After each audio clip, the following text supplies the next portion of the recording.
Visez la Lune! Même si vous ratez votre coup, vous allez atterrir parmi les étoiles. Ok, désolé, vous êtes pas ici pour des citations qui étaient dignes de Skyrock en 2007, mais ça semble être votre philosophie pour la position de centre chez le Canadien de Montréal. Je vous ai demandé de vous mettre dans la peau de Kent Hughes et de me dire quelle serait votre cible pour venir épauler Nick Suzuki au centre dans le top 6 du CH.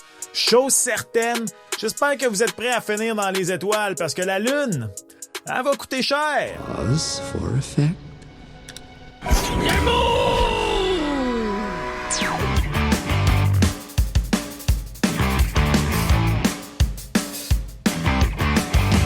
What's up tout le monde, c'est ton boy Max. Depuis des semaines, tout le monde lance des noms de joueurs de centre en l'air pour venir jouer pour le Canadien de Montréal.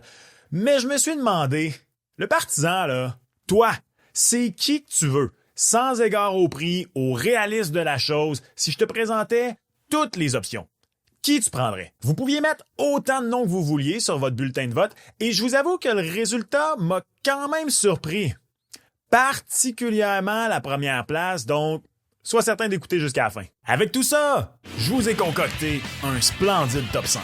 Il y a 4 joueurs qui se sont vraiment distingués du lot, puis 3 qui se sont battus jusqu'à la fermeture des votes pour la 5e place. Et avant de vous révéler celle-ci, donc, 2 mentions honorables, et les 2 reviennent aux 2 joueurs de centre des Islanders de New York, Bo Horvat et Matthew Barzal, qui ont respectivement récolté 32,6 et 31,6% des votes. Ça, pour moi, ça constitue déjà une première surprise, parce que tous les 2 auraient probablement été dans mon top 5. Bo Horvat, je l'aurais placé au 3e rang. Oui, il est un petit peu plus vieux que Barzal, mais je trouve que son style convient mieux à ce que le Canadien recherche, son profil global également, et même si je pense que Barzal est un meilleur talent offensif, les blessures me font peur dans son cas, puis les 2 contrats sont pas idéaux. Celui de Horvat va terminer trop tard dans sa carrière. Celui de Barzal, le coût par année est trop élevé à mon goût, à 9 millions et des poussières par saison. Ceci étant dit, il y a quelques semaines à peine, particulièrement après l'annonce du départ de Lou Lamoriello, qui finalement est pas parti.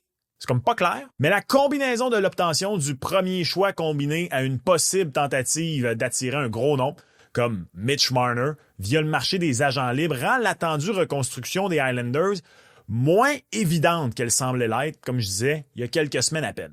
Je dis pas que ces 2 joueurs sont plus disponibles, mais c'est finalement plus aussi évident que ça, que ce sont des cibles de choix pour des équipes à la recherche de joueurs de centre top 6. Et maintenant, en 5e place, tout juste devant les 2 insulaires, Robert Thomas, qui a obtenu 34,1% des votes. Autre surprise pour ton boy parce que je l'avais pas sur ma liste. La raison pourquoi il n'est pas sur la mienne est simple. Les Blues n'échangeront pas Robert Thomas. Bon, je peux me tromper. Je vais pas dire une niaiserie du type je fais une vidéo en chess, ça arrive, là. Quand même pas. Mais je vois aucunement pourquoi il ferait ça. Je crois que les rumeurs de reset, /reconstruction, appelle ça comme tu veux à Saint-Louis, n'ont jamais eu vraiment de sens, particulièrement après la fin de saison qu'ils ont connu, le fait qu'ils ont fait les séries. Et s'il y a quelques pièces qui bougent, je pense au contraire que Thomas, c'est lui qui va rester justement bien en place comme pièce maîtresse. Même que si on avait à bouger Brayden Schenn, je suis pas mal convaincu que Thomas deviendrait le capitaine de l'équipe, carrément. Ceci dit, je vous comprends de rêver à Thomas dans l'optique où je ne vous demande pas un choix réaliste, point de vue strictement hockey. Thomas, c'est presque le joueur parfait pour épauler Suzuki. Je dis presque parce qu'il est lui aussi droitier, fait que s'il était gaucher, bang, note parfaite. Thomas vient d'atteindre le plateau des 80 points pour une 2e saison de suite, et cette année, il le fait en seulement 70 matchs. D'ailleurs, il est responsable, bon gabarit sans être costaud nécessairement, tout comme Suzuki a été repêché en 2017, donc le même âge, il a gagné la coupe comme recrue avec les Blues en 2019. Le contrat est bon, à légèrement plus de 8 millions pour encore 6 saisons. Le CH aurait, avec lui et Suzuki, un des meilleurs one-two punch au centre de la ligue, à mon avis, sans nécessairement avoir une grande vedette top 5 à la position, ce qui serait quand même assez particulier. Non, en fait, à part le fait que je crois aucunement que ce gars-là est disponible, nickel, rien. Oui, point de vue hockey, je vous comprends de le vouloir. Et c'est ici qu'il y a un fossé. Les 4 prochains joueurs se distinguent de tous les autres. En 4e place, Tage Thompson avec 53,6% des votes. Je pense, contrairement à Thomas, que Thompson peut être échangé. Je dis peu parce que je pense pas que ça va arriver, ou du moins pas à Montréal, simplement parce que je pense que même si Kevin Adams est à mon avis le pire DG de la Ligue, il y a toujours bien des limites à espérer lui passer un sapin. D'ailleurs, à ceux qui diraient de toute façon en plus, ils échangeraient pas Thompson dans la division, ils ont échangé Dylan Cousins dans la division, fait que ne jamais dire jamais. Thompson coûterait la lune. Et je pense qu'il est exactement le type de joueur que le Canadien aimerait, mais qui est pas prêt à payer pour. Quand on parle justement là, de Kent Hughes, souvent qui dit que s'améliorer versus prendre de l'expérience, le prix à payer, tout ça, je pense que c'est exactement un joueur comme Tage Thompson dont il est question.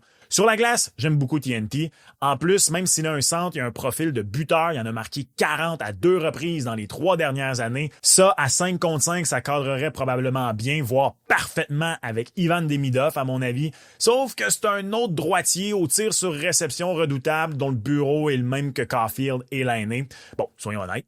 Je pense qu'une venue de Thompson, ça sonne automatiquement le glas de Patty à Montréal. Mais bon, je pense que même si vous pensez comme moi que Laine revient à Montréal l'an prochain, son futur à long terme ici est, disons, peu probable. Reste qu'il y a moyen de rendre tout ce beau monde-là heureux. Centre format géant, magicien avec la rondelle, tout comme Thomas. Il est lui aussi droitier, donc pas l'idéal, mais pas fatal. Je pense pas qu'on va le revoir faire au-dessus de 90 points dans sa carrière comme il l'a fait il y a 2 ans, mais son contrat est quand même bon pour la production des 2 dernières années. Il est un petit peu plus vieux, 27 ans, 28 en octobre prochain, mais il est encore dans la fleur de l'âge. Tout juste avant de vous révéler les 3 premières positions, merci à toi, aventurier du web en quête de contenu francophone sur YouTube, de t'être arrêté sur mon humble vidéo. Si tu apprécies ce que tu écoutes, s'il te plaît, considère prendre 0,5 secondes de ton temps et t'abonner à la chaîne. C'est gratuit et surtout, ça contribue grandement à aider un honnête créateur de contenu indépendant. Et si tu le fais pas, c'est correct. Je comprends, je t'en veux pas. Mais sache que ce sera par ta faute si Kent Hughes mord la poussière dans sa tentative d'améliorer l'équipe cet été. Whoopsie! En 3e position, Sam Bennett, 55,8% des votes. Il y a quelques mois, j'ai publié une vidéo qui est disponible juste ici dans laquelle je dis que Bennett est le candidat parfait pour le CH. Et honnêtement, je le crois encore. Gaucher, papier sablé, capable de contribuer offensivement sans être le moteur du trio.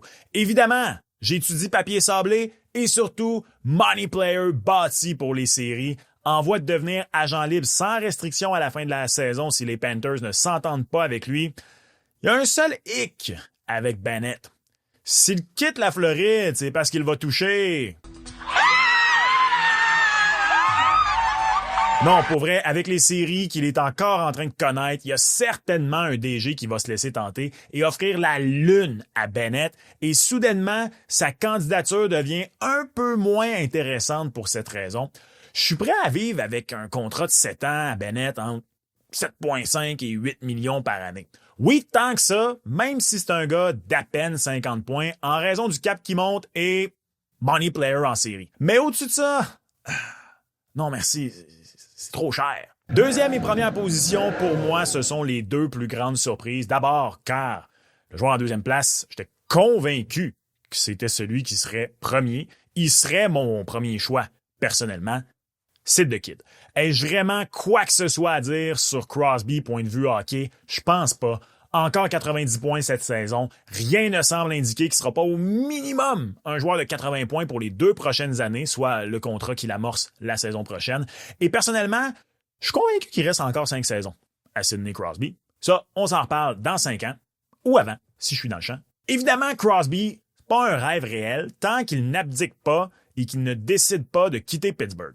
Et avant de dire « De toute façon, s'il quitte, c'est pour le Colorado », je t'invite à consulter cette vidéo où j'explique pourquoi, personnellement, je pense plus que jamais que si Crosby quitte la ville de l'acier, Montréal est le favori pour faire son obtention devant le Colorado. Si on oublie le fait que Sid continue de dire qu'il veut finir sa carrière à Pittsburgh, et par le fait même, rater les séries, c'est que j'ai l'impression que dans un scénario où il dit « OK, c'est beau, cette équipe s'en va nulle part, Kyle Dubas, échange-moi », ce sera pas avant quoi? Le 1er août? Je crois que Sid va donner une chance à Dubas d'améliorer l'équipe. Donc, repêchage, transaction, marché des joueurs autonomes. Peut-être même jouer la prochaine saison à Pittsburgh et voir où ça s'en va. 2025-2026, ça va être la dernière année du contrat d'Evgeny Malkin à Pittsburgh. Peut-être que si, je sais pas moi, février prochain, un peu avant la date limite des transactions, l'équipe est clairement pas dans le portrait des séries. Lui et Sid vont s'asseoir dans un resto chic en Pennsylvanie ou sur la route, peut-être en Californie, tiens, lors d'un road trip à Anaheim ou à LA. Verser quelques larmes en buvant un bon vin et tel Dom Toretto et Brian O'Connor se regarder de façon à peine érotique et prendre un chemin séparé dans un coucher de soleil resplendissant.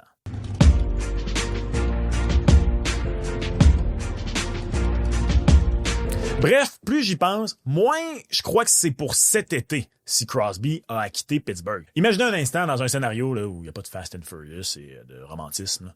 Carl Dubas convainc Mitch Marner d'aller à Pittsburgh. Game changer, c'est terminé. Sid finit sa carrière là. Il n'y a plus de rumeurs. Les Pingouins, soudainement, peuvent aspirer aux séries éliminatoires et peut-être plus pour les prochaines saisons. Bon. Après ça, ce sera pour une autre vidéo. Je pense pas que Mitch Marner va aller à Pittsburgh pour la simple et bonne raison que, oui, pour les premières années, ce serait le fun. Il jouerait avec Sid, peut-être qu'il gagne des séries, whatever. Bon. En même temps, je pense pas que les Pingouins sont à un Mitch Marner là, de compétitionner pour une coupe, mais sait-on jamais.